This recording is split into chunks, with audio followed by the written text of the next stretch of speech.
Great with any. Range. Construction. Sorry, yeah, oh, sorry.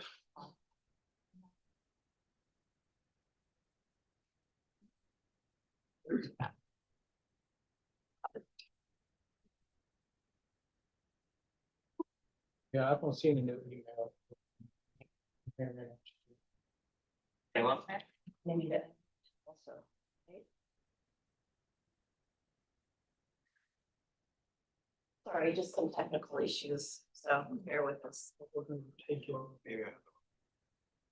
I don't know why it shows her face and not.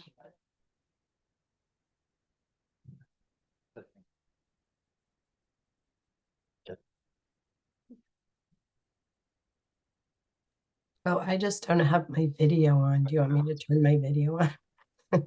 No, I wanna turn my video on. Oh, you're, Yeah, and I'm on. It's showing you and not. Database. Like, I know the guy that can fix that. Video's on over here too. Kimberly's turned all of her stuff off. Here. Yeah. Cool.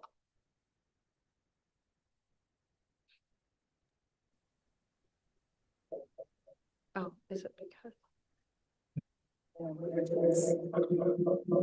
There we go.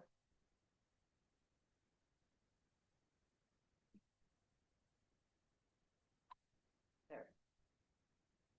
Do I have that right? Camera.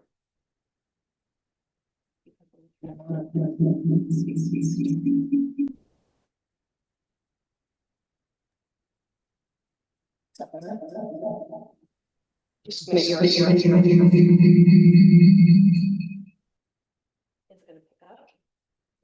I have no idea, to be completely honest.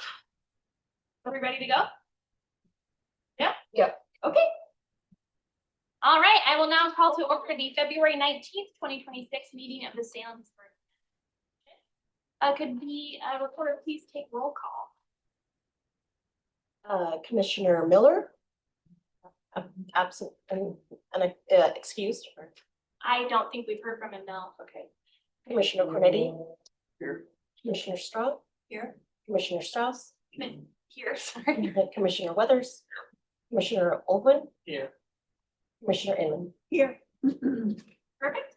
And I believe we do have quorum, even though we've got few people out. We were right at the edge here. Oh, and. No, wait a minute. Oh, goodness. All right, now we'll move on to public comments. Is there anybody from the public who would like to comment on things that aren't on the agenda? I don't see anybody in the room, just for the record, so I think we're good. Move on to consent calendar. I will now consider a motion for the approval of the January 15th minutes. So moved. Is there any, or is there a second to that motion? Second. Okay, perfect. Moved by Commissioner Inman and seconded by Commissioner Strong. Are there any corrections to the minutes? Okay. Everyone in favor of passing the minutes, please say aye. Aye. Any opposed? All right, minutes pass. Next up on the agenda is public hearings. We don't have any, so we'll move on to special orders of business. We do have a discussion item, which is the implementation of our 2025 accomplishments and 2026 work plan. And I do believe we have a presentation from staff.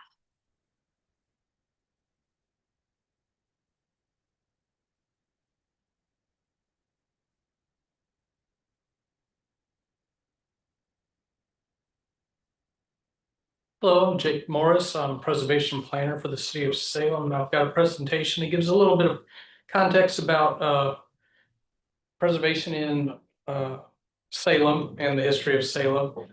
And so we'll get started on that. Let's see.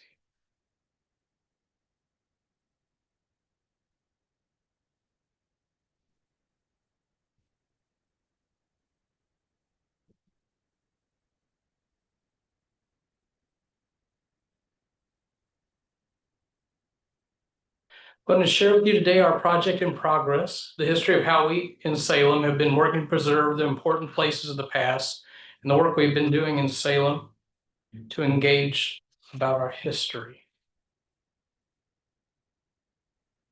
Beginning with a brief overview of Salem's history, the area was originally inhabited by the Calapuyas, who referred to this area as Shemeketa, which means resting place. On the top of your screen, you can see an interpretive panel that we developed in collaboration with the tribes to be installed at Gear Park. I'd like to read our land acknowledgement for you that we developed with the tribes. Salem is on Kalapuya Ilihi, the traditional indigenous homeland of Kalapuyan people who are forcibly removed from these lands to reservations far from their original homeland. Their descendants are now members of the Confederate Tribes of the Grand Ronde Community of Oregon and the Confederated Tribes of Siletz Indians, who continue to make valuable contributions to Oregon and to our local Salem community.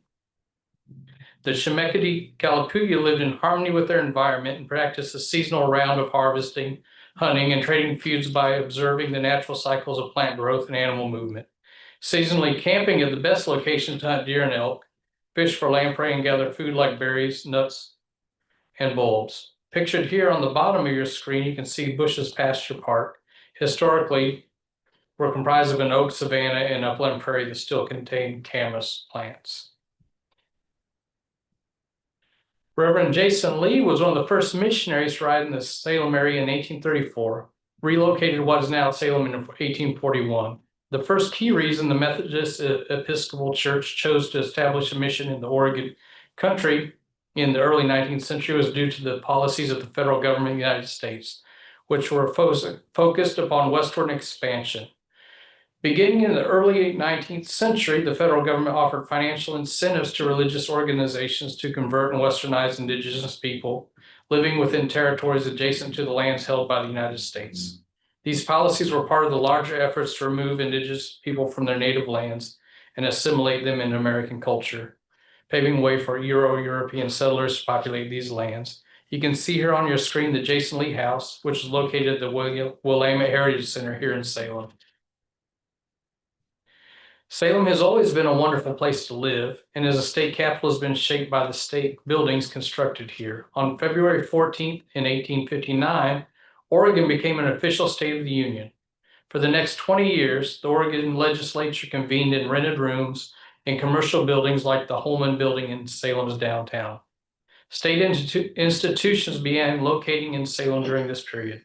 While the first Capitol building burned under suspicious circumstances, the second one took a while to build. The second Capitol building was started in 1873 and completed in phases. In 1893, a dome was added.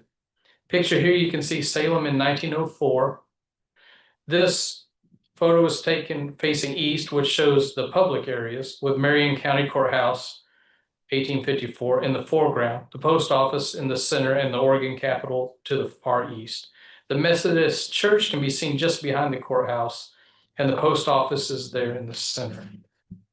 Church is in the same place.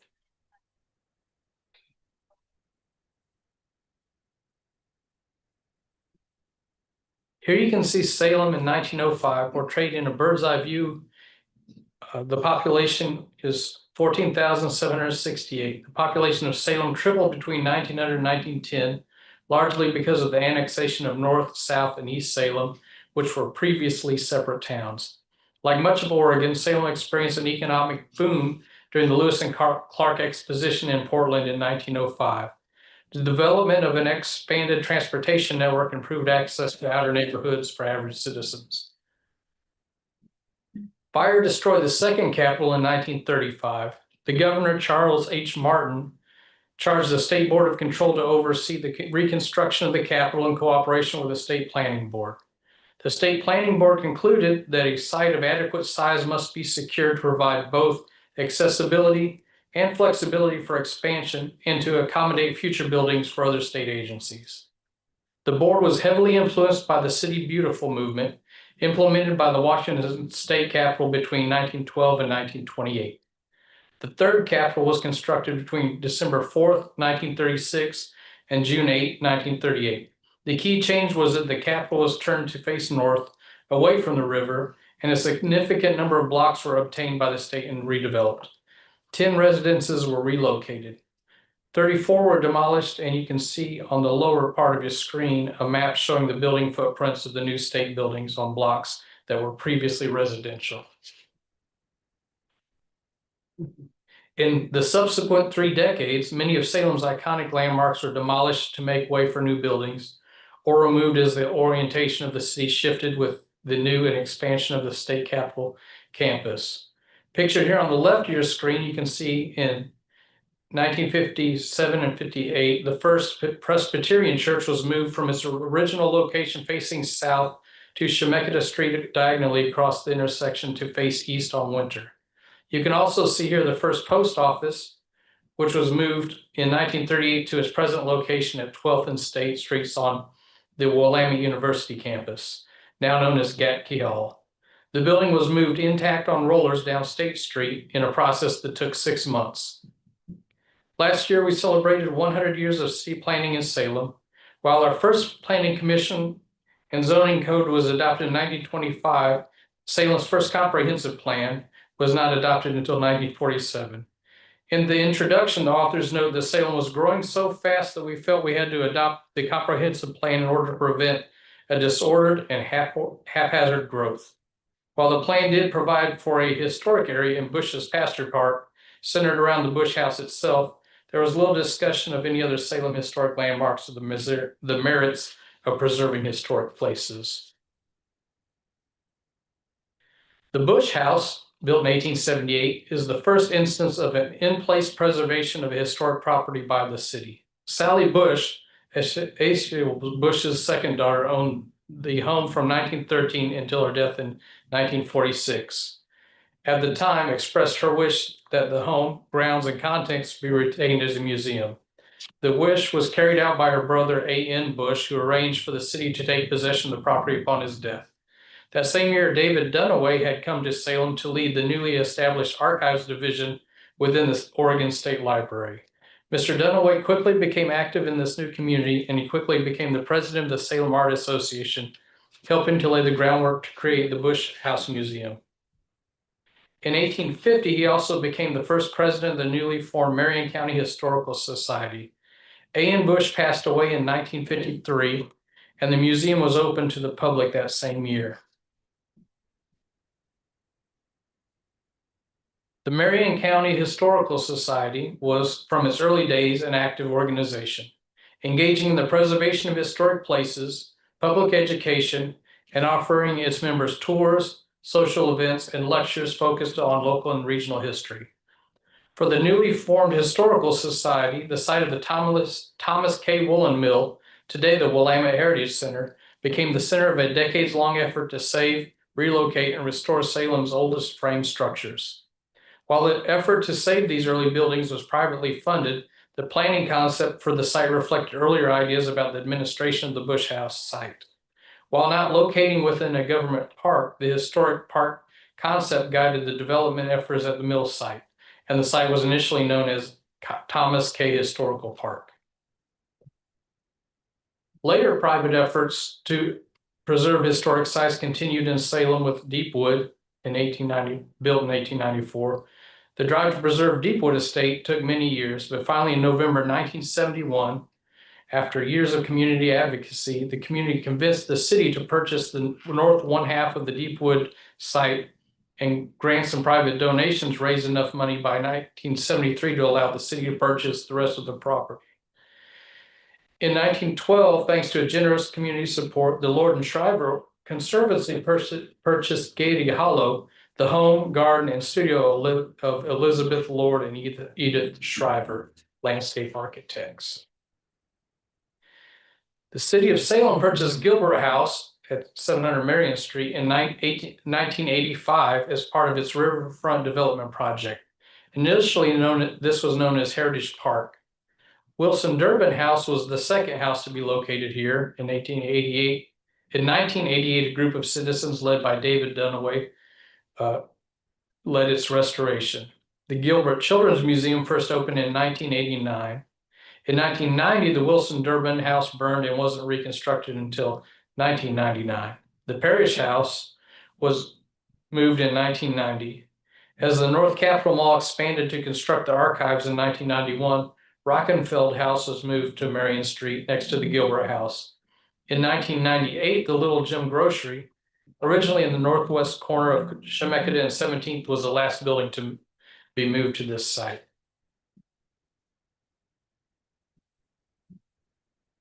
Oregonians in the 1960s and 70s became concerned as they watched rapid population growth begin to take place around the state, which often involved the loss of historic buildings.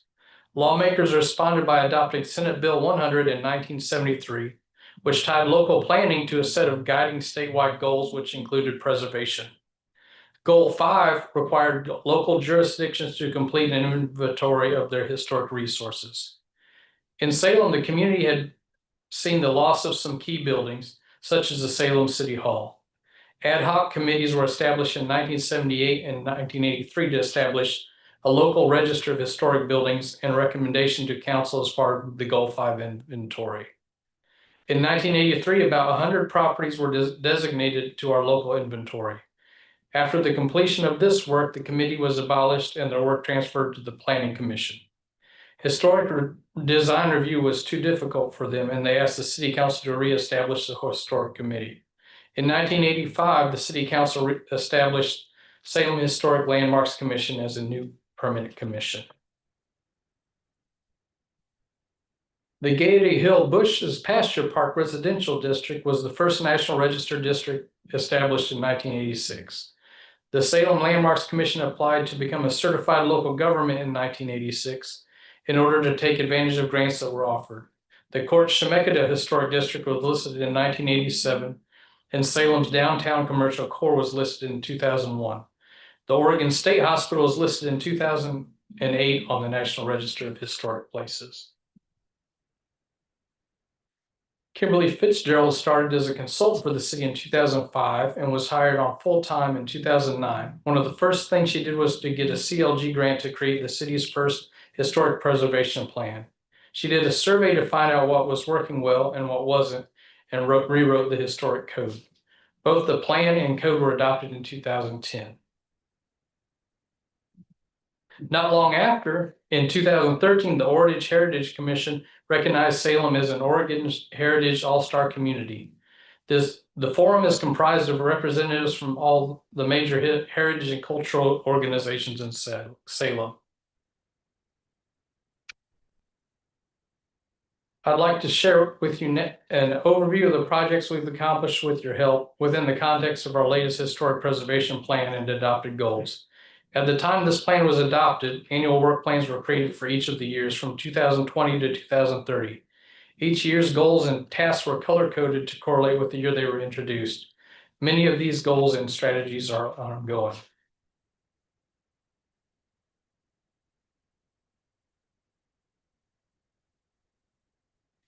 A key part of our program is education outreach. With the help of a heritage grant, we were able to install 7 heritage wraps around utility boxes all across Salem. The Landmarks Commission has been working with the leaders of Salem's cultural and heritage organizations to create a video series called Discover Salem, Your Capital of Culture, which has been funded by grants from Oregon and Heritage, the Heritage Commission. I'd like to show one with you now about the women of Mission.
Yeah.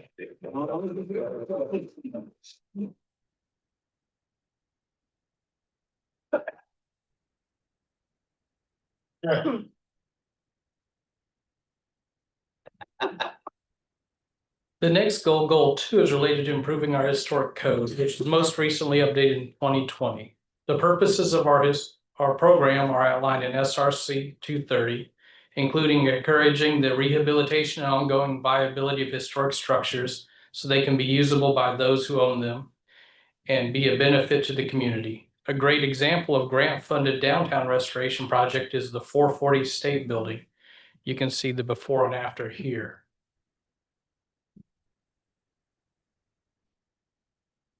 Goal 3 is related to financial support. We heard through our outreach in 2009 as part of the first historic preservation plan that owning a historic landmark has responsibilities to private owners and that residential property owners don't have much support for providing a community benefit. Our Historic Landmarks Commission wanted to help offset some of these costs with the help of a CLG grant in 2011. The Residential Toolbox Grant Program was established, offering grants to residential historic property owners twice a year.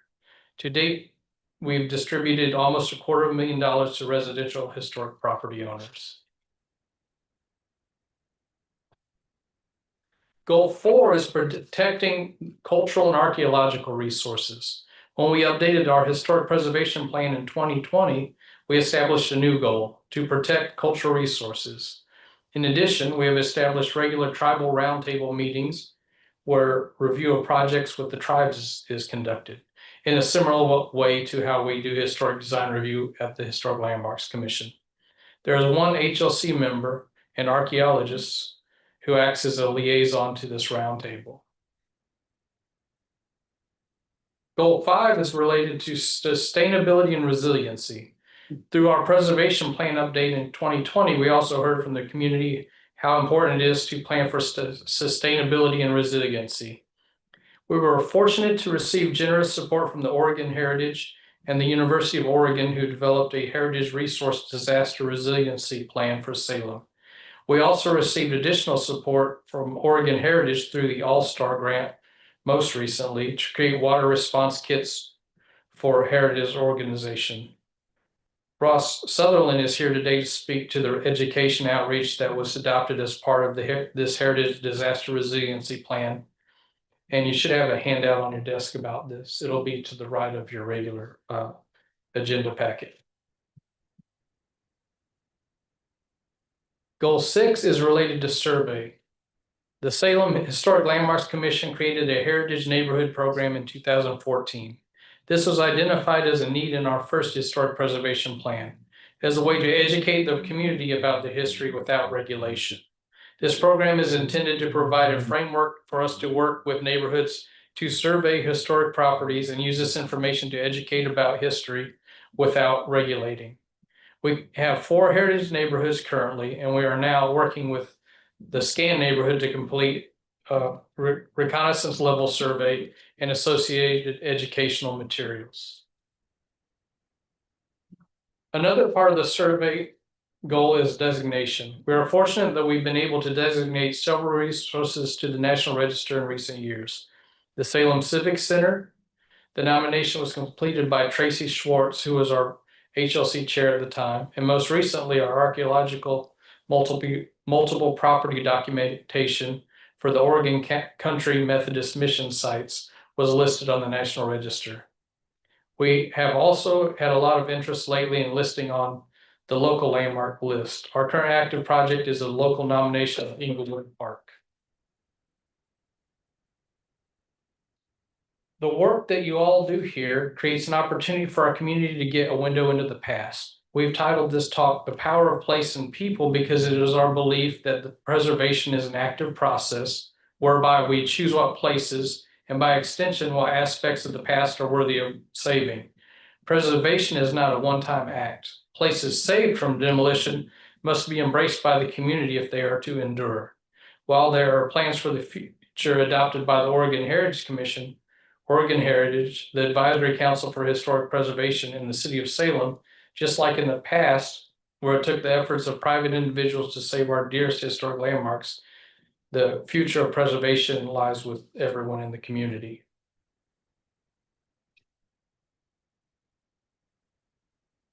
And then, so the discussion that this is designed as a preamble to is what ongoing projects should we continue? You know, what are priorities in the eyes of the Historic Landmarks Commission? And I thank you for allowing me to do this presentation. And I thank Kimberly for so much the preparation of it.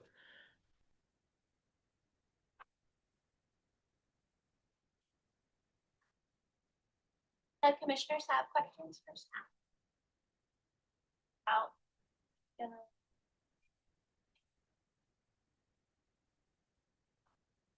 Well, then we'll dive into our discussion. Jake, is it a lot of work for you to pull that last slide you had up? Oh, not at all. Sorry about Great. that.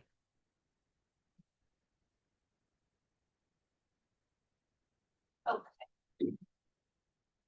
So I think this is just a continuation of our discussion from last time on what projects we want to prioritize this year. And I know we had a long conversation last time about how we wanted to approach like the social media aspect, and maybe we could coordinate with the city public relation folks, and then maybe also combine that kind of with our newsletter efforts so that we have, you know, we can kind of roll those newsletters that we write content that we can share with people. So I think, are these ones that are circled, or is that like specifically what you'd like some feedback on, Jake? Or is it just kind of generally? I think those were ones that were in the previous discussion were kind of an emphasis. Great. And so they're circled for that reason, just as kind of to catch up, say someone in the public then. Okay, Really perfect. look at that one. Then maybe we could start with the photo contest. I know that Commissioner Inman and Commissioner Cornetti had maybe talked about doing some photo contest stuff. That's something you're still feeling excited about? You need support from other commissioners to accomplish those goals? We're gonna meet next week and discuss and figure out strategy.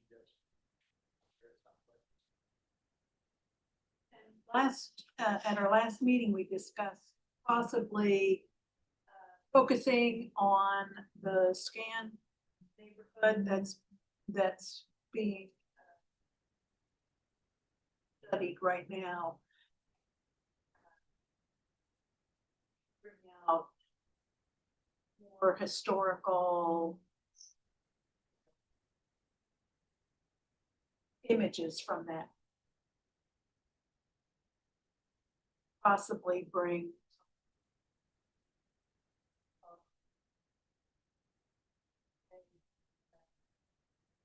perhaps we should encourage people to submit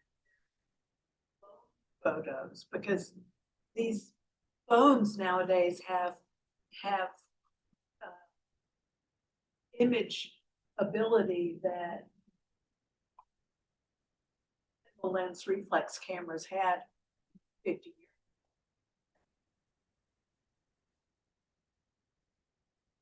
Ability, and some people may think, oh, well, I'm not a regular photographer. I don't have any fancy.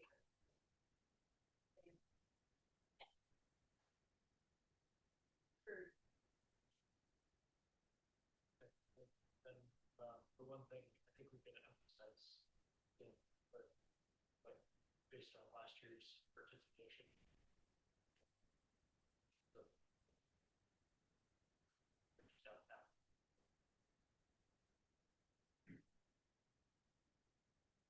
mentioning that it's going to.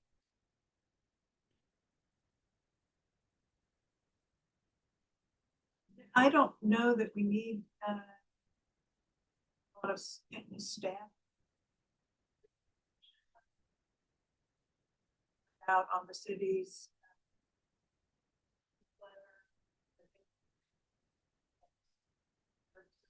letters.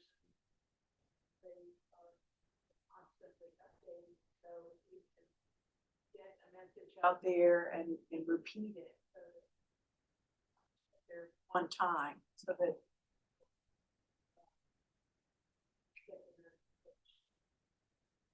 We'll discuss next week. Last year, I believe, the deadline.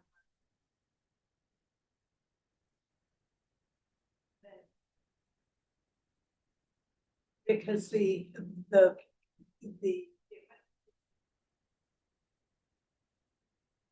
And I feel like you guys should feel free to set it up however you want.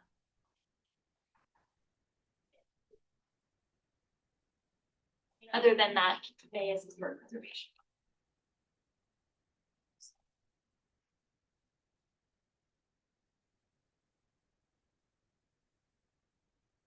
And feel free to let us know if you guys need more support from the other.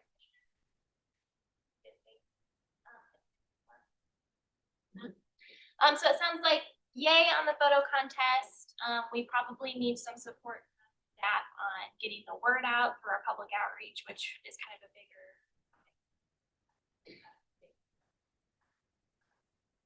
Anything else on the we'll move on to just briefly, we can talk about awards. That I think kind of came to talk about historic preservation awards. And then I'm committed to do at least one downtown tour for Historic Preservation Month.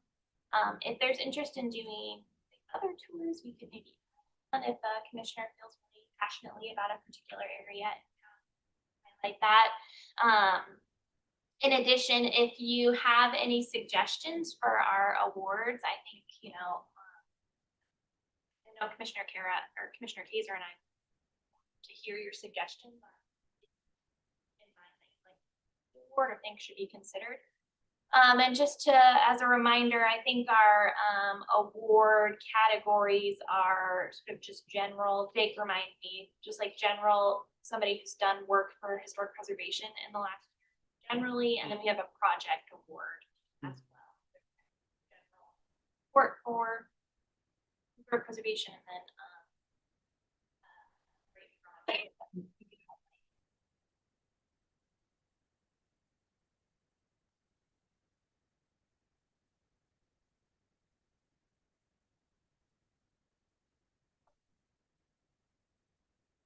then I think the toolbox grant, we don't necessarily have a committee tied to the toolbox grant. Is that something that you're looking for commission support on? Yeah, if a commissioner has an interest in enhancing it in some way or making a change, coordinate. If not, I think we're getting our legs under.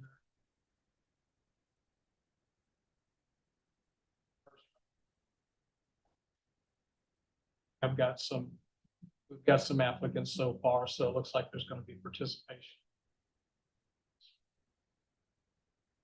Are there any comments from the commission?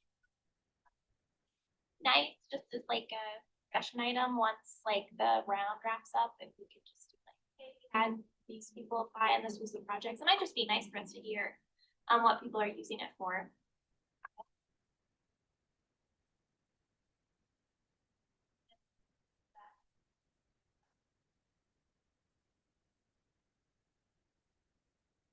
Any other comments? Connie, I know you are involved in the program sometimes. Do you have any questions on how to improve or Online application is. That is not Jake's fault. It's just, it's a whole lot of things that they have to be all ready, and you've got to upload them. There's no way to save the application or go find them. I mean, there's huge stuff, but.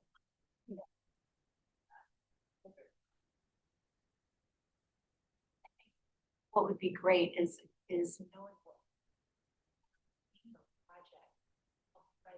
Project, getting those photos out. I mean, that would be a great thing we could do for help.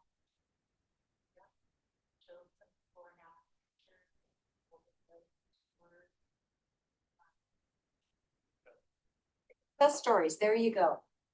Because that would help to, first of all, help people know what historic preservation is about in a positive way, instead of just, oh, it's that threat.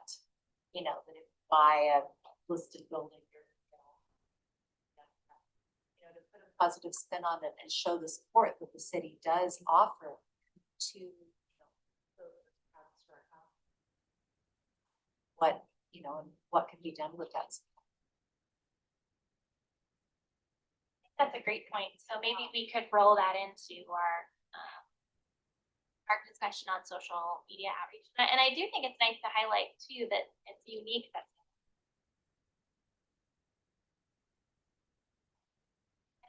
One thing that, you know, it's one silver lining to, you know, house is that the city will help out. great. Do you think that seems like something maybe we could add a discussion to the agenda just about the toolbox once this kind of round wraps up, and then we could talk about how best to maybe go do inspections on the projects. Right, yeah. So we could get like a before and after picture.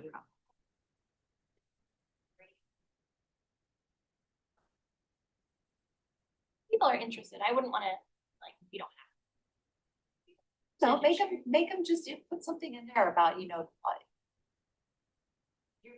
by applying for this grant, you agree to public tours of your project, or I don't know, you know, posting of. I just have one question, I mean, maximum is like 1,000 per cycle, is that right? $1,000 and it's matching, yeah. Oh, but it's still real money. Oh, 100%. Yeah. Has it always been that 1,000? My question is, when's the last time it was increased?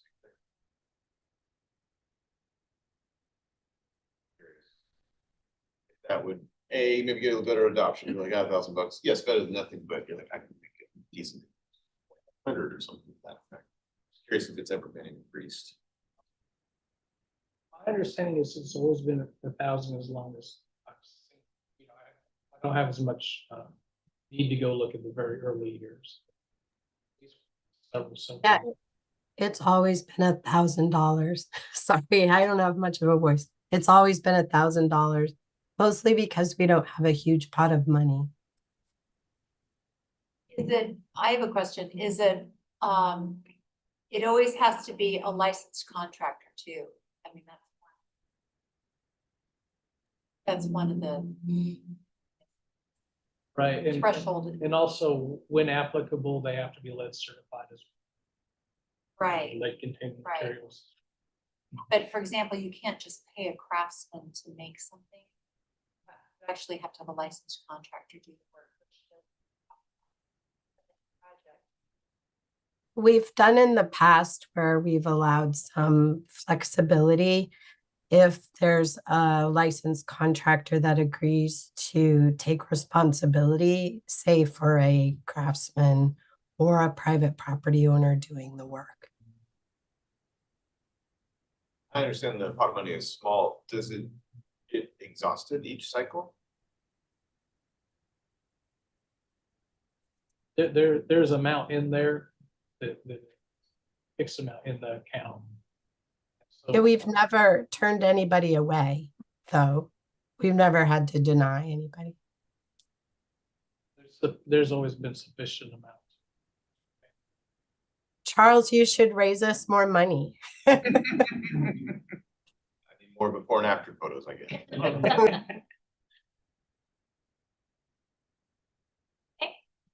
Any other, I appreciate your thoughts. Are there any other comments on the? It's not the toolbox grant, but we have used development funds to downtown core. And urban renewal funds to The do story. restorations and that's something that this commission.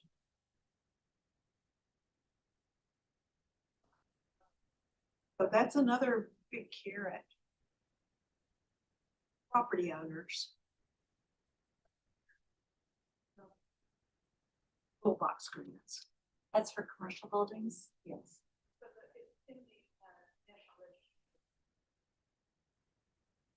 How often does, That one, if you recall the restoration of historic features, they did it years and years ago and then they resurrected it. I'm not aware of whether they'll be doing that. To what extent they will.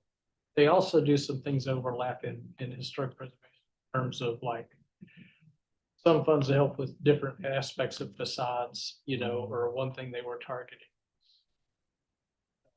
Like security features and that sort of thing.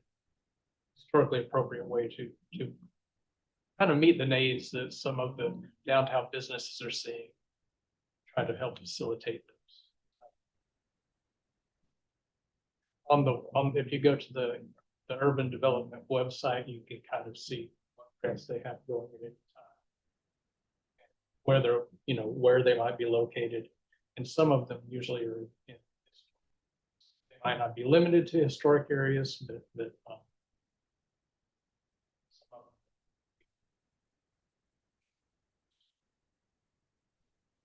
if there's, opportunity for more partnership with the HLC on, you know, that.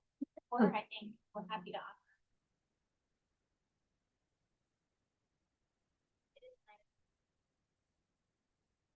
Restoration of old features, so I think that was a nice. Okay, great. So toolbox grant, Jake, you might look at some feasibility, or I guess, like logistical concerns about the actual application. And then maybe we could inquire about like the $1,000, are there like, would it be complicated to raise it?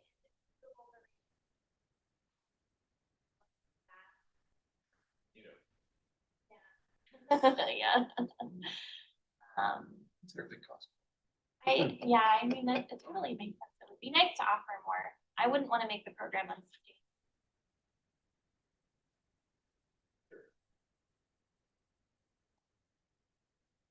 Especially with the matching.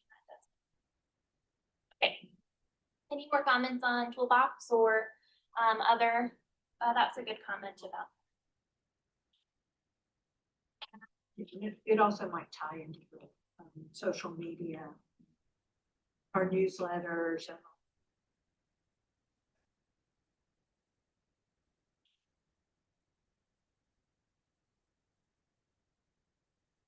Has Salem ever used funds to pass through for?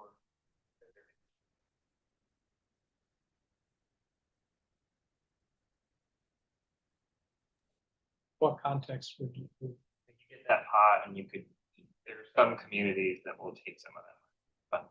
But Yeah, we've done that in the past. Sorry. I don't know where you are.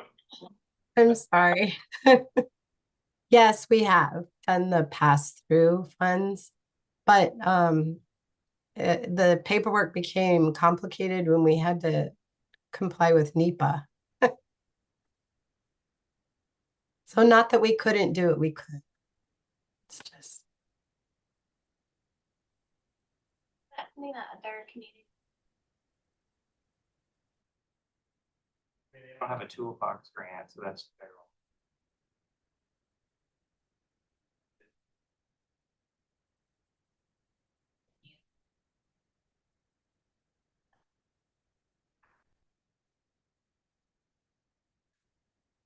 I mean, I can ask the question.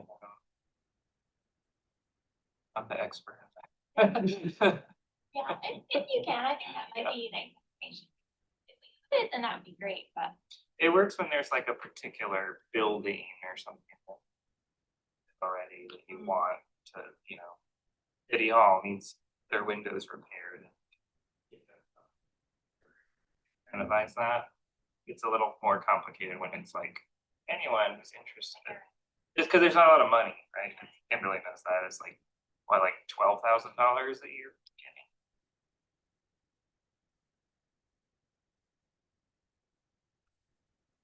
Okay, great. Any more comments on that? Cool. Let's let's move on then to the social media newsletter outreach, which I think is probably gonna be the bulk of our discussion. I know during the last conversation that we had on this, none of the commissioners were super excited about like doing social media stuff. So I understand that staff had a meeting with the city social stuff. There might be some staff help that we could get on that side. Yeah, we can. If you don't mind, one of the things with assignments, one of the aspects is the forum and the disaster resiliency plan. And if you don't mind, Ross would like to speak a little bit to that. If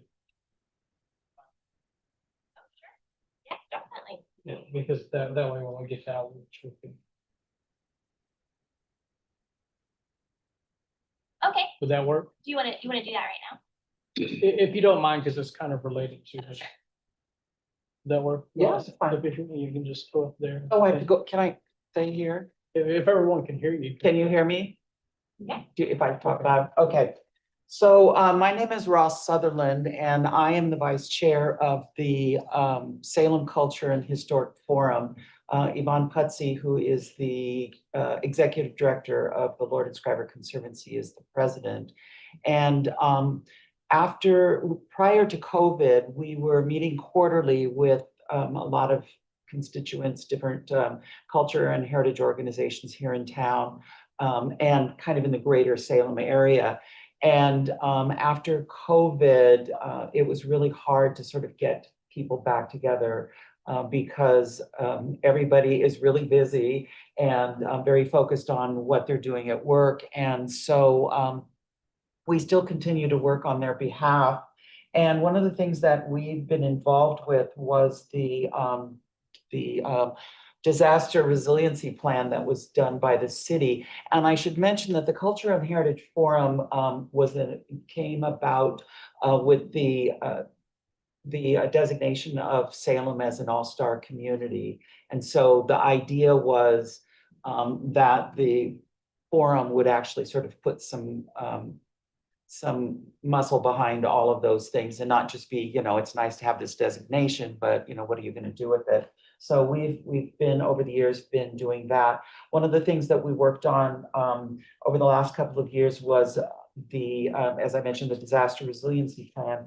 And the sheet that you have in front of you sort of goes over if you haven't had a chance to read it, it goes over the goals of the plan. One was to increase public awareness of the value of cultural and heritage resources in Salem. And I should mention that this plan wasn't just what do you do in a disaster kind of thing. It was more kind of looking at preparing culture and heritage organizations for getting back online much quicker. So there were things that are disaster related, but it isn't sort of a how do you deal with wind damage? How do you deal with flooding? That kind of stuff. Goal 2 was promote organizational preparedness, and then 3 was to inventory uncatalogued heritage resources. And there was really a push to look at the idea that you can't really protect what you don't know is out there. And so we really looked at it kind of in 2 different ways. One of them was sort of the obvious public resources that are out there, but also private resources that we don't really know even exist. And so that was an important component. The other thing was to increase the alignment with city plans. And they really looked at the comprehensive plan. There was a number of the historic preservation plan. There was, I think there was a climate change plan in there. And they would look at how those plans respond to historic preservation needs. And most of them sort of, have something in there like, and historic preservation resources and stuff, but they don't really go into them in a detail that the people putting the plans together really felt was sort of cohesive in the way they were doing that. There was sort of, the city has these different plans that do different things, but they weren't really kind of focusing as they could. The other thing was to increase existing funds for programs and other resources. And that was obviously, once you get this going on a plan, how do you fund implementing it? So what we've been working on over the last while is to take the recommendations in the plan and organize them into 4 topical work plans. One was focused on education, which is the one you have tonight. There's also a preparedness work plan. There's a cultural heritage strategic master plan, which I think is going to look more, and you can correct me if I'm wrong here, Kimberly, is looking at cultural resource management kinds of issues, is kind of what's out there and how do we plan this rather than just sort of kind of nibble away at it bit by bit. And then the last thing is addressing disaster resilience in city plans. And this is kind of, since this was written, has kind of gone to another iteration, which is basically education, tasks for leadership, such as of the forum and the committee, for things like a phone tree. That isn't something, it's something like you just get one person and like, let's do it, rather than kind of going through this whole committee process with it. And then the last one was looking at the Salem Historic Records Resources, which was really looking at historic records in town and the sort of the state of those and how those might be addressed kind of in a dual way. One is preservation, but also in terms of disaster resilience. And so especially working, I'm one of the case studies that we're looking at is the Salem Art Association, which has, we have 200 boxes of records that go all the way back to the late 1940s.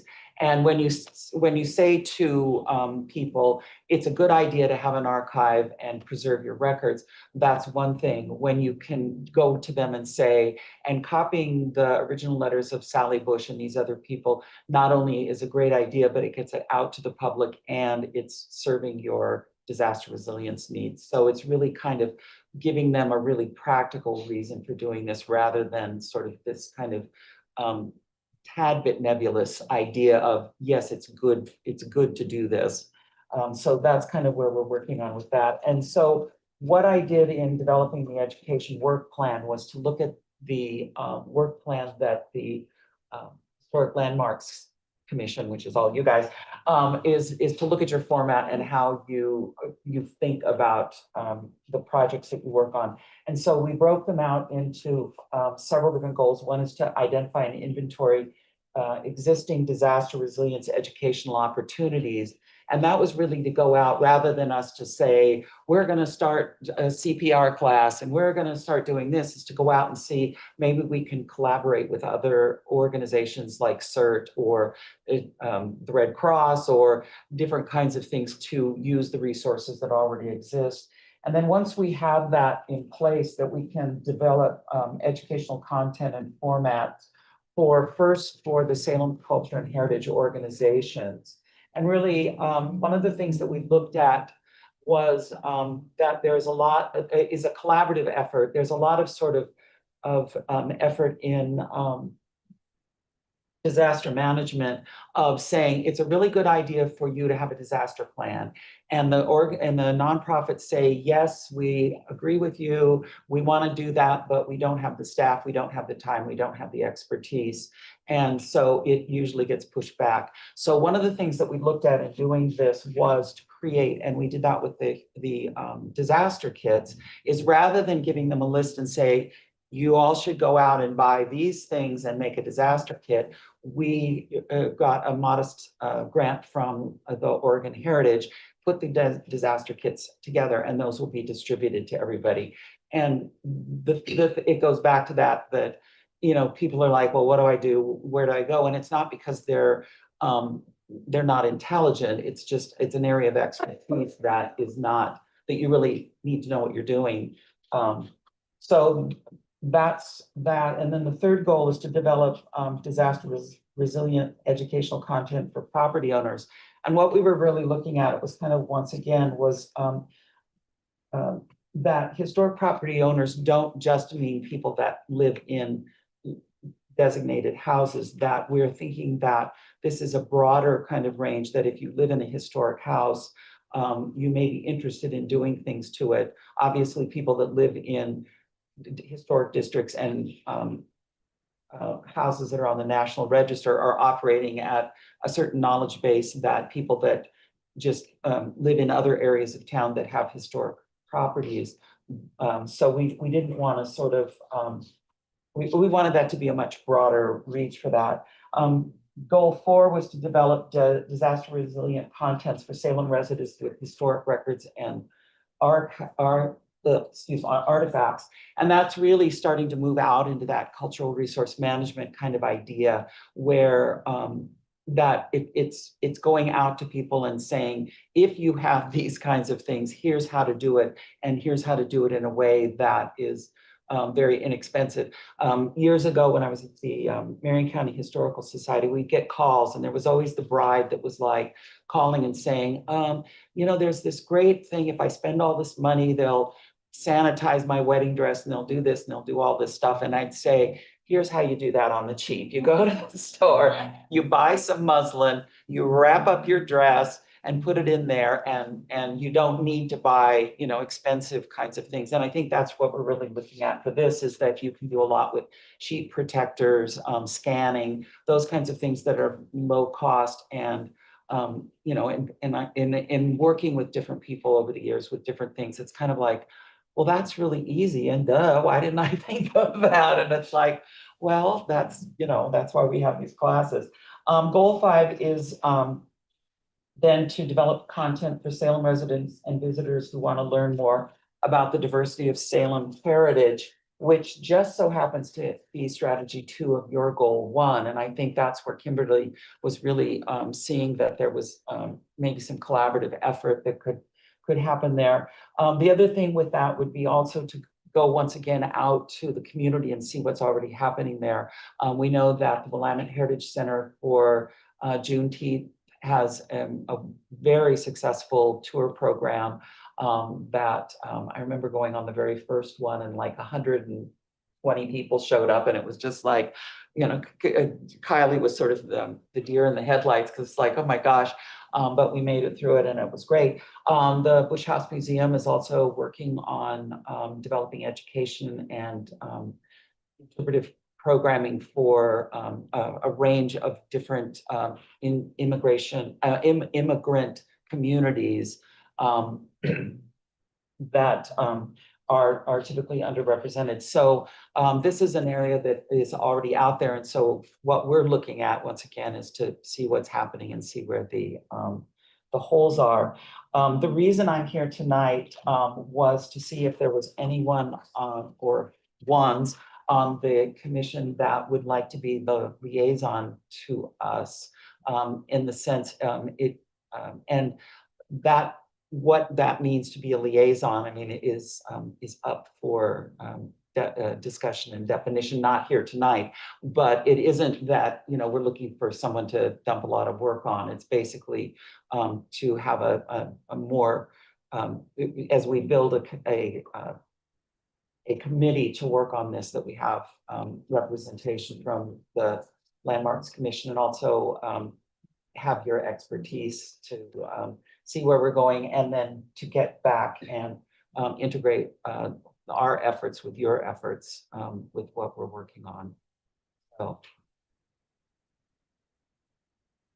any questions? What is your schedule? Well, we don't have one yet, so that's negotiable. So I don't Is it think. quarterly meeting?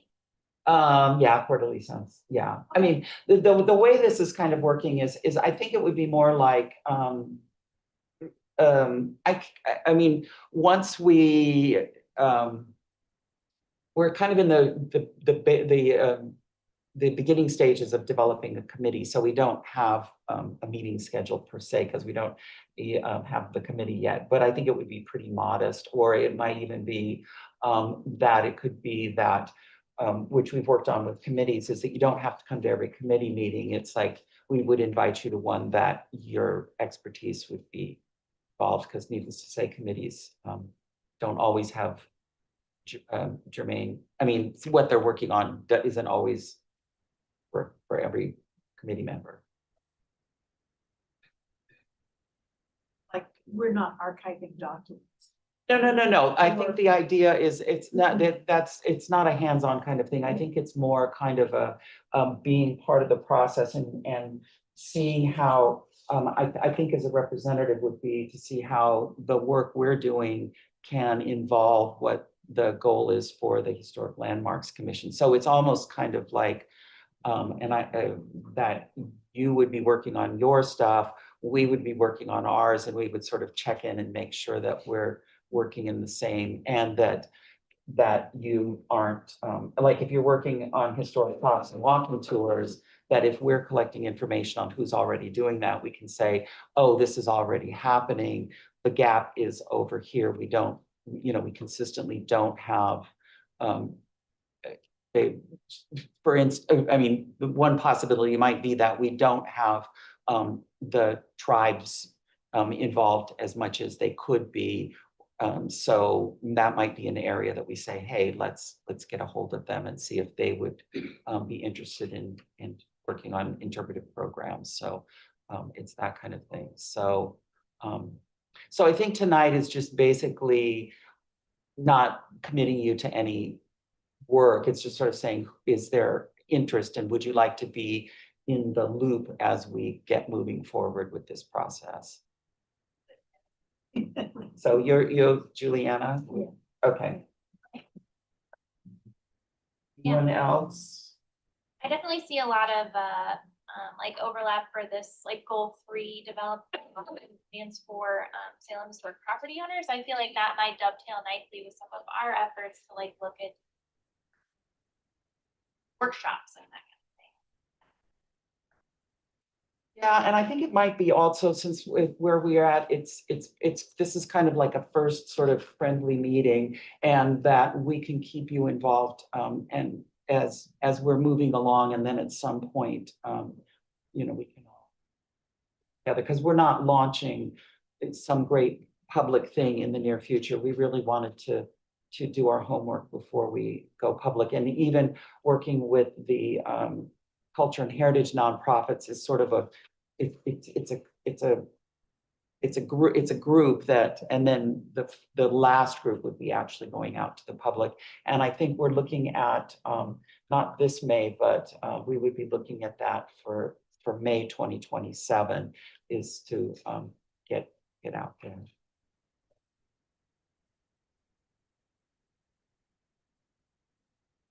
Well, I think Commissioner Inman has said yes. And Commissioner Inman, I think feel free to, report back on the meetings, and if you need to organize it that way. Okay.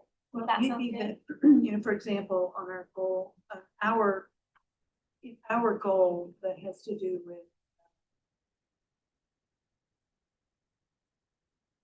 public education and resilience.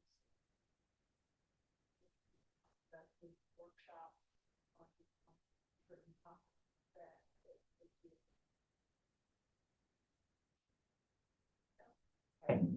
Great. Yes, you guys have been doing a lot of work on this. It's exciting to see kind of the documents starting to churn out. Yeah, well, and Kimberly, I should say, has really been help facilitate this, not only the plan, but also follow up with that. So,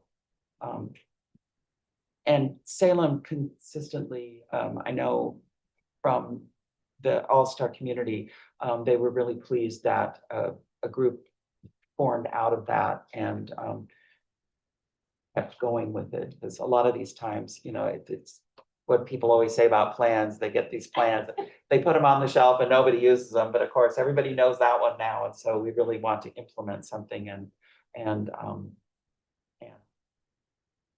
and this also gives us a way to connect with the community in a really nice way. So, did I miss anything, Kimberly? Oh, you did great. You did great. And kudos to Ross for all the work he's been doing. Oh. Okay. And I definitely think that there's I feel like we'd be happy to collaborate on the, outreach part of this, because I feel like there's a lot of stuff that we could, as we're talking about building up our social media presence a little bit, maybe we could sort of partner on stuff that's coming out for both like the public and business owners. Well, That would be great. yeah, absolutely. Because I think one of the things is that we like content, so that's partnership to help get that word out. Is there any other questions for Ross on the resilience plan or? Then I think we can probably move on to the sort of next part of this conversation, which is how do we want to kind of organize our social media stuff? Jake, or maybe Kim, I don't know, you did have a meeting with the social media folks, is that right? Yeah, and both Jake and Lisa were there. I think we were hoping Nicole Miller, she's from our communications team. She can come to a future meeting to talk about the kind of things they can do for you guys. Okay. I don't know, Lisa or Jake, do you want to try to talk better than me? We have a few things. If you look at the memo we have, if you look down on 3, it gives a little bit of a summary of some of the things that Nicole was indicating that they can help with, like packaging the logo and design for just news stories and different ways they can be shared through social media, what we have there, and also some city partnerships that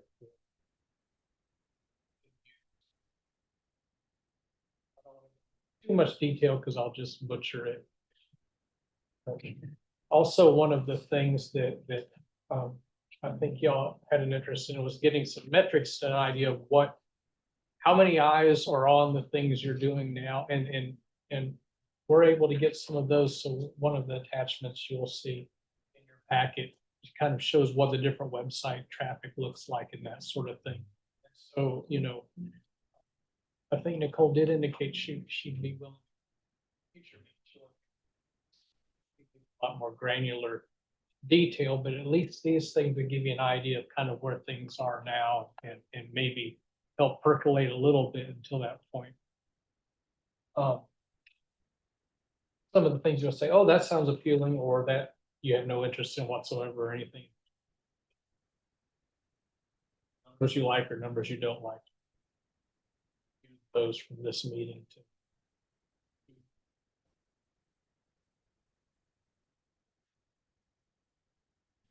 she can give feedback pretty quickly on.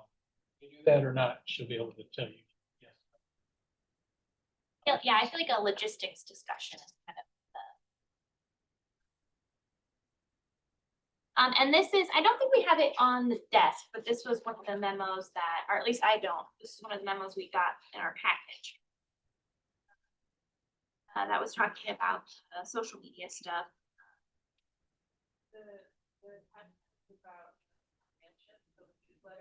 Ask how many people are doing it.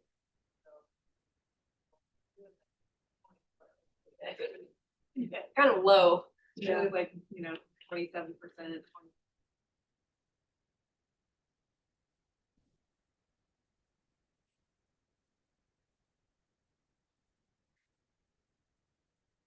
Falling off. Yeah, People are we're less just- interested now. Yeah.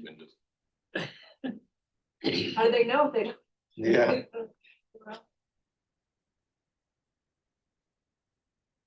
That wasn't horrible. They're not directly in trash. 30% of 340 people is.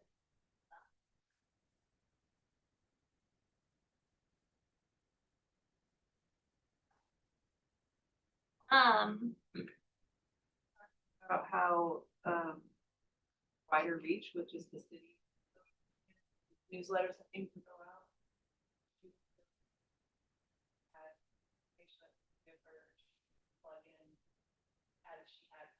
For it, Yeah. obviously we coordinate with her now.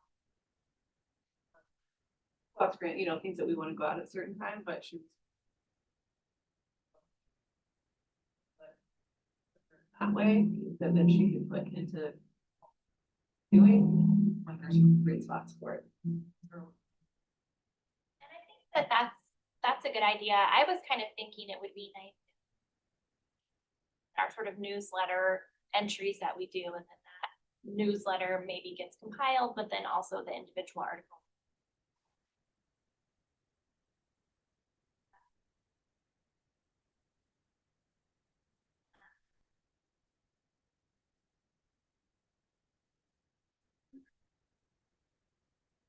On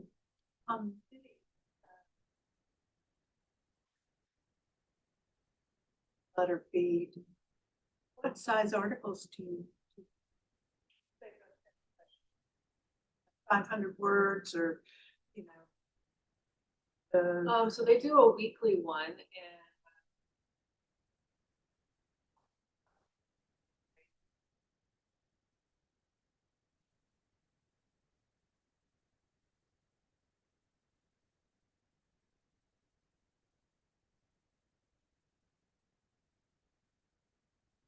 and open there. Yeah. Yeah, maybe we're doing better. Yeah, oh, 30%, that seems pretty good. Oh, Nicole's also wanting to thoughts on collapsing the HLC Facebook.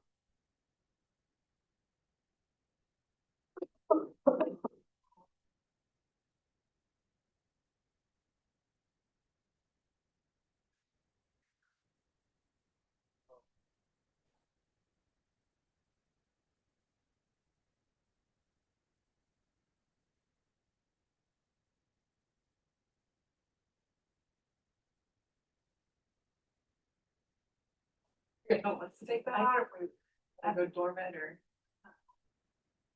I think that was kind of the issue that came up, is that not any of us are on social media very well, so. You know.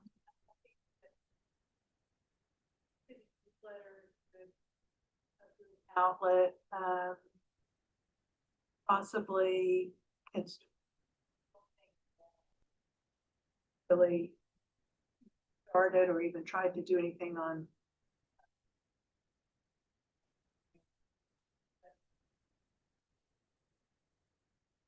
realm out there.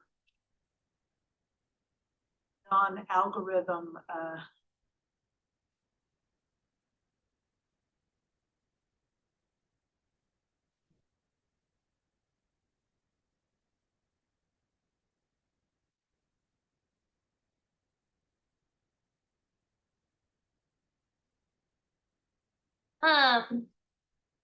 No, I think one of my like thoughts on asking for the newsletter number. Because if nobody was reading it, then maybe there. But I do think that like a good chunk of people are reading it, at least enough to justify continuing it, in my eyes as well. And so if we can do that in addition to like rolling that content into social media, I think it's good to continue it.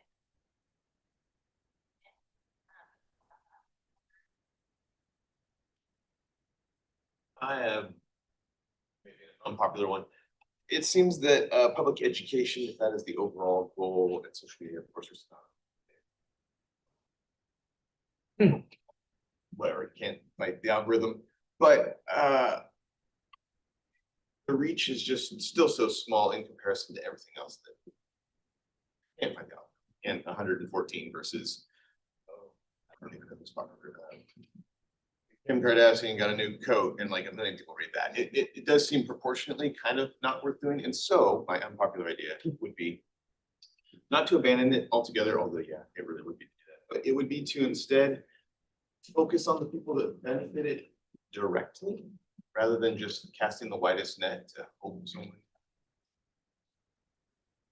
folks in the neighborhood that could get the toolbox that just never direct mail, direct market, direct contact them. You can get labels from the title company, you can do a farm, you can get all their address, whatever it needs to be, and make fans that way. Kind of like a multi-level marketing, which is what everyone did before social media. But you know, if you're like, oh, my neighbor got this and he told me about it, then maybe we're making more of a public education. promoting the programs that exist and letting them be our fans that then tell their friends. Tell the marketing part. You know, it's more of an organic way to grow it than just let's go yell where everyone else is yelling when we already have proof that hardly anybody's hearing. Do you imagine this like a physical mailer? Sure, I mean, that's honestly easier to find a way to target because we know that they have a house and that's a location. Or hope they see the Facebook post unless Zuckerberg doesn't. You know, it's a bit more old fashioned, which maybe is a key. I mean, we do Tell it. mail out one of our newsletters Telegram? physically every year. Right. So Yeah, maybe that's one of, sorry, I'm speaking. That is one of our requirements to do a hard copy mailing to all historic property owners.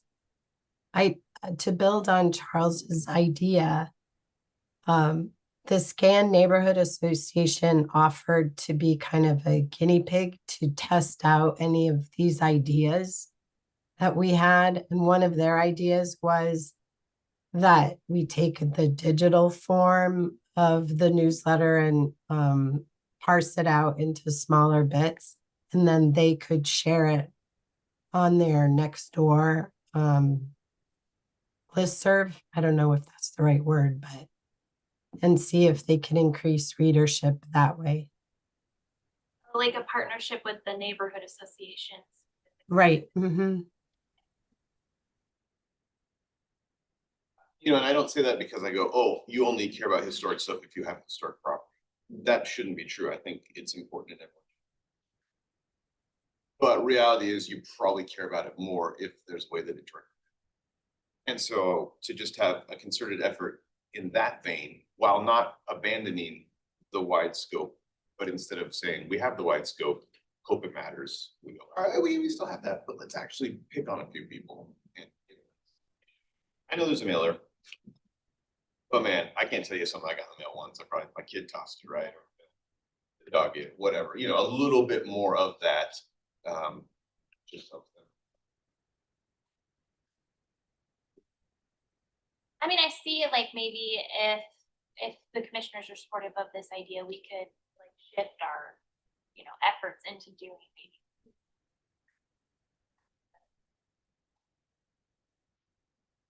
I'm feeling very open about this, so if there's other suggestions that people want to talk about, like I think it's a good. It does take a lot of work and effort to do the newsletter, so if it's not beneficial.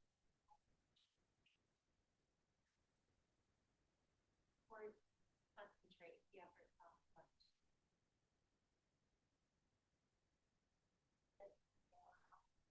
I want one thing on mailing. I am thinking about this sort of like historic property owner versus like a more widespread.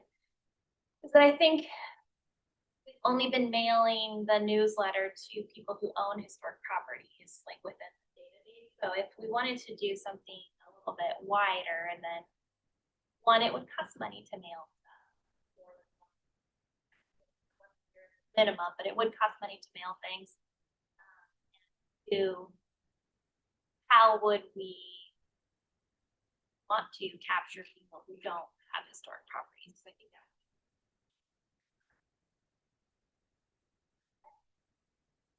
that I'm in favor of killing the into the larger thing, and that helps. Might be the same content, it might be whatever. And then if they're engaged, maybe there's a way. I do think that there are opportunities for us to like highlight projects that like we've been working on, like about, and then that gets widespread.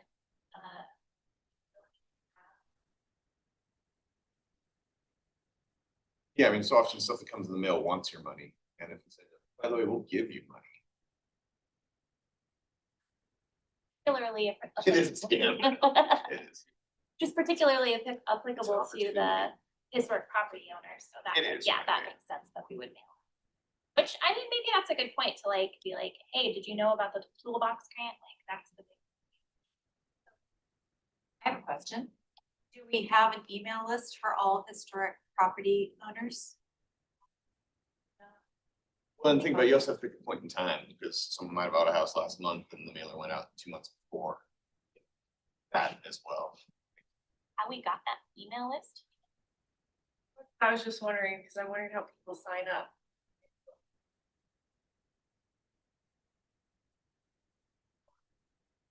We have a webpage, I mean, over here looking. We have a webpage where it's on the city, like, connect with us, sign up for this and that and this and that, and that's where the regular planning stuff lives, and we have on that list, but there is no link to the historic letter on that page. And then I'm totally page, I don't find it. You know, Kimberly, where the list was created from? So, yeah, so that list, we updated when we were doing the outreach for the historic preservation plan. And we asked people to sign up during our open houses. We're not actively recruiting people. Not on the list. I am not on the list. Yeah. Verify that I am not on the list. Could we promote it through the city newsletter? Yeah. Yeah, I mean, just say, if you're interested in historic preservation. And then subscribe if you want later. Well, so, sorry, so we didn't, so we switched, and Lisa, I don't remember what year it was, but the city changed their policy on mailing. So we switched to the digital, I want to say around COVID, which was around the time we were doing our update for our historic preservation plan. But prior to that, we only mailed to historic property owners, so we didn't have an email list before that. But now the newsletter is broad enough that people that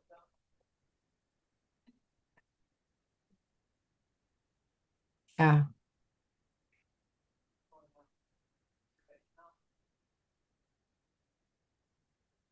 So fine to add other people if they're interested. That was a question, Kimberly, but maybe not. Sorry, the mics don't work consistently. I'm hearing like every other word. So maybe say it again. So you don't have any concerns with general public being on the list to get the email? The email list for the newsletter? No, not because, just because it's just general historic information, like it's fun articles. There have been a handful of folks who've asked for it who listen to the radio show as well, and that goes out to everybody. So maybe we ask for our social media people. Yeah. Letters, you know, maybe we take one of our letters. Stuff and then say, do you want to get the letter, sign up here.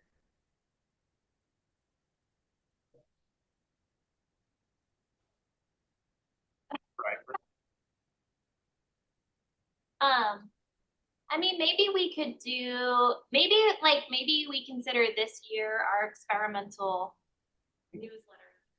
Try some new stuff and we see how it goes and we try to keep some careful data on it. And then maybe we could do like a survey at the end of the year. You want to know, like that might actually be useful. Yeah, maybe that's. So we, yeah. They didn't open it. No. First of all, we should call it the old. When's our next newsletter due to go out? Right now. Is staff still kind of helping facilitate that process, or? Yeah, we have enough content to do a mailing. I think we were waiting to get direction from you guys though.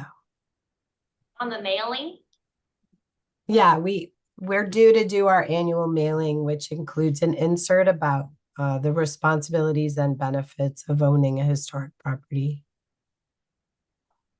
Do you need, so you're saying that you need content for the mailing, or? No, we have it. We have content. I think that we were just waiting to get direction. We would normally do the hard copy mailing along with a digital. Is it MailChimp we're using now? Yeah, for the newsletter. Well, maybe we could push this newsletter, the digital one at least, out on the city website and see if we can get more people to sign up and just kind of see how that goes. If we've got to kind of send this one out anyway, and then maybe we could reconvene.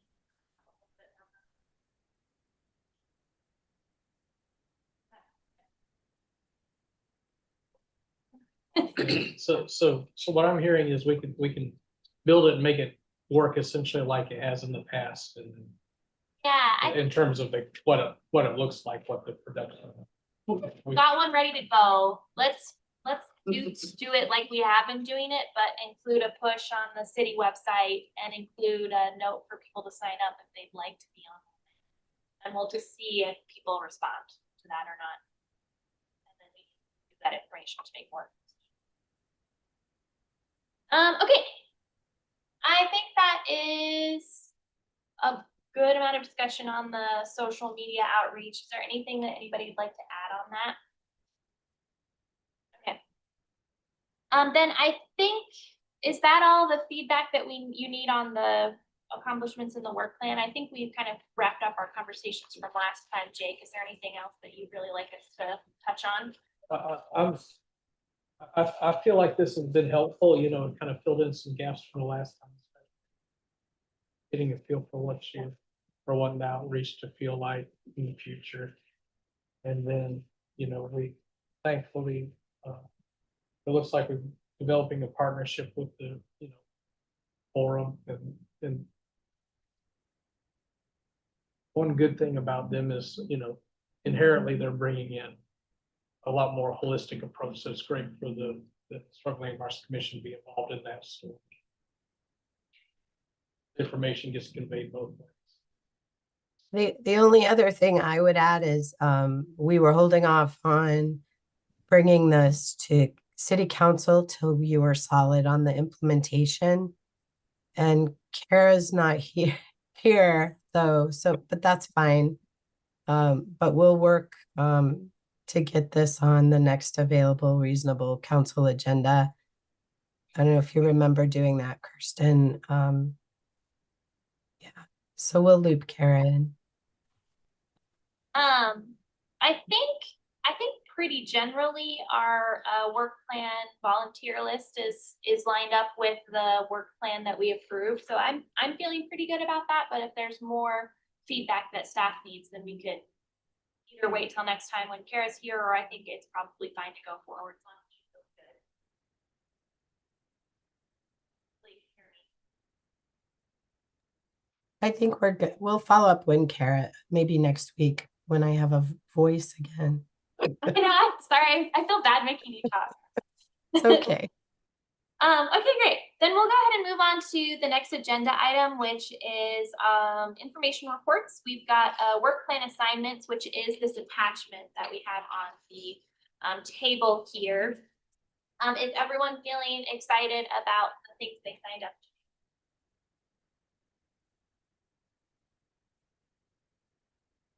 Everyone's nodding for the record. You feel excited. Could a point of clarification? I noticed that here, Weathers, Miller and Strong are signed up for public education forum disaster resiliency. But, but it was Commissioner. We're signed up for public education. Disaster resiliency is a separate. That's one area. Oh, that isn't all together? No. It's subset with nobody. Oh, I get it. Okay, so. I don't get it. You have I mean- a liaison, which is Commissioner Inman. And Right. We'll edit this so that it makes more sense. Right, but if they're doing public education, I think the disaster resiliency would be like a subset of the public education goal. okay. It'd be one of many things that we're working on.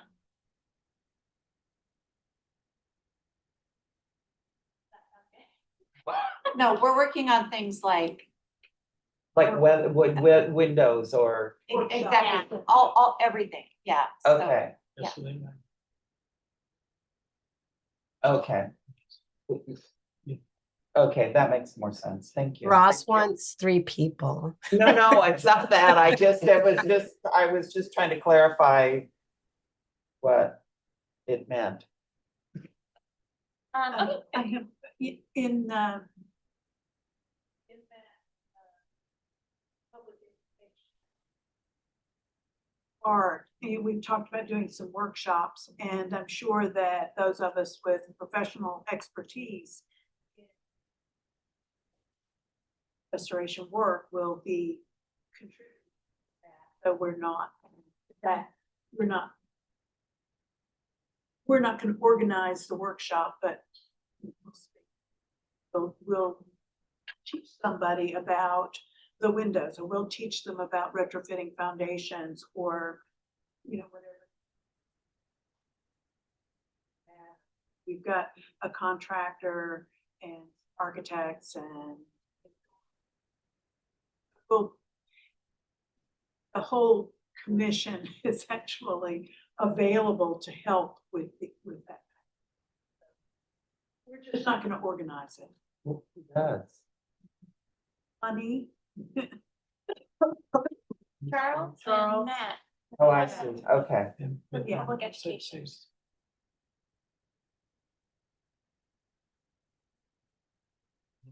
Resiliency liaison. I see. Okay. Okay, cool, great. I don't think, we just kind of talked about this recently, so is there any?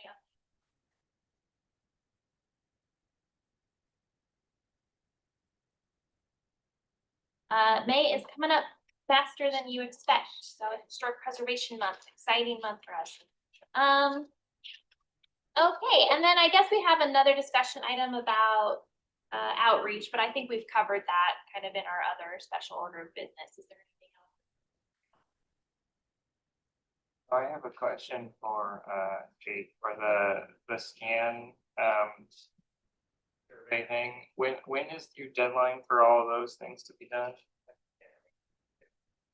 And it was like now, as soon as possible kind of thing. Yeah, we have, It's the CLG grant deadline, right? yeah, it's tied to the CLG grant because of the. Got the, there's the report aspect, and then we also have the kind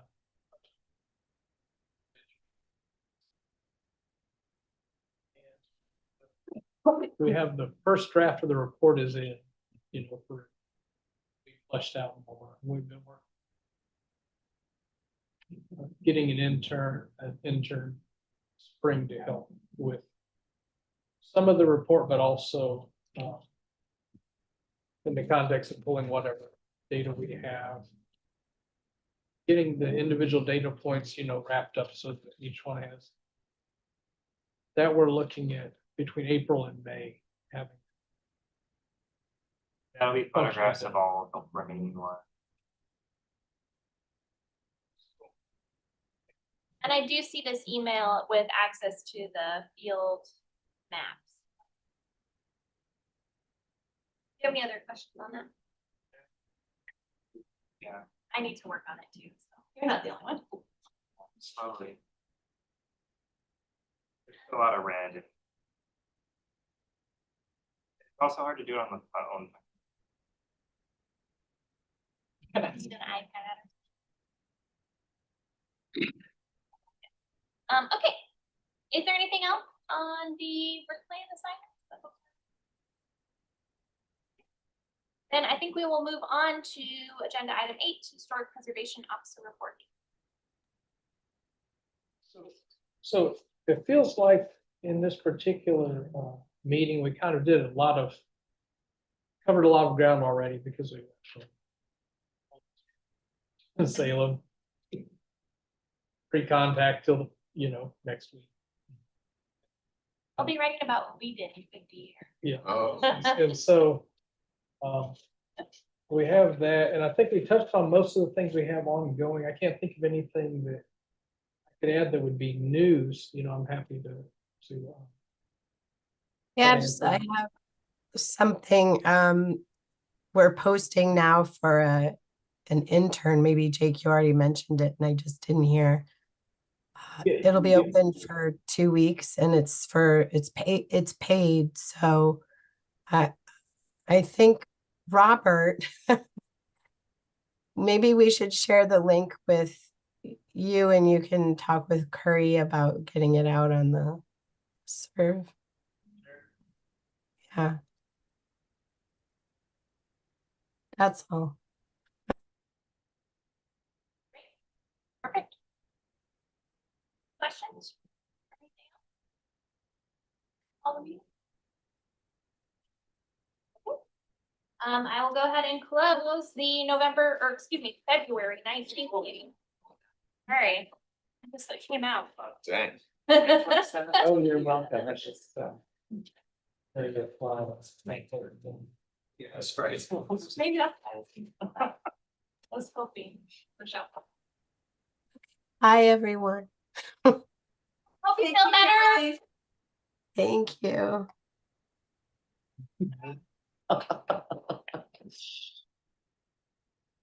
Yes. That would be good for me.